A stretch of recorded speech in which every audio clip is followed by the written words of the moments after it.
Exporting to the PDF format. We're now going to export our Word document to the PDF format. And in doing so, there are a few key things that we want to make sure that we do inside of the Microsoft Word document. The first thing we want to do is we need to save that Word document as a PDF file. In that process, we're going to have to clean up that export to make the file compliant.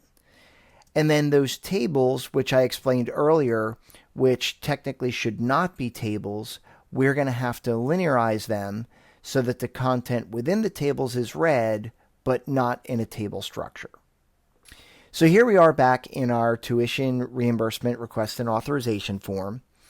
And I wanted to point out that there are two main ways that you can create a PDF file from Microsoft Word.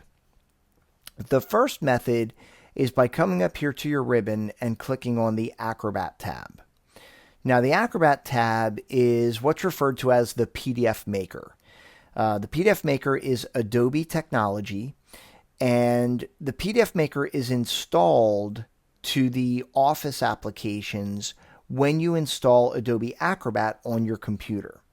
So the reason the Acrobat tab is there is because you have the Office applications and you installed Adobe Acrobat on your computer.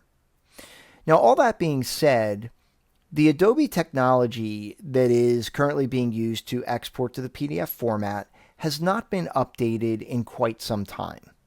And for that reason, it has some limitations and some minor problems that exist when you use the PDF Maker. For that reason, I like to use a different method, which is the Microsoft technology. That method occurs when you come over here to the File menu, choose Save As, and in the Format drop-down menu, instead of leaving it as a Word document, we're going to click on that menu and change it to PDF. Now, once you've done that, we're going to click on this More Options link, and then this allows you to save your document in any location that you wish. So I'm going to save my file right here. But then I also am going to click on the Options button. And this is going to display a dialog box where you can define the properties of how the PDF file is going to get generated. So the area I want you to focus on here is where it says Include Non-Printing Information. I want to make sure that I create bookmarks for the document based on the headings. I want to include my document properties, and that's going to make sure that the title gets included when you make your PDF file. And then the very important one is to make structure tags for accessibility.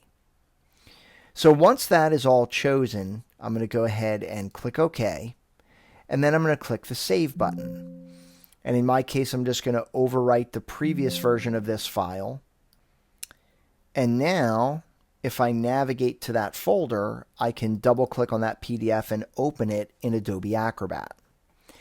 Now let's start by evaluating my document. The first thing I want to point out is that within Adobe Acrobat here, if I come up here to the menu and I go to Document Properties, you're going to see if I click on the Description tab that the title has now come over and has been included in my PDF file. So that's important and that's required.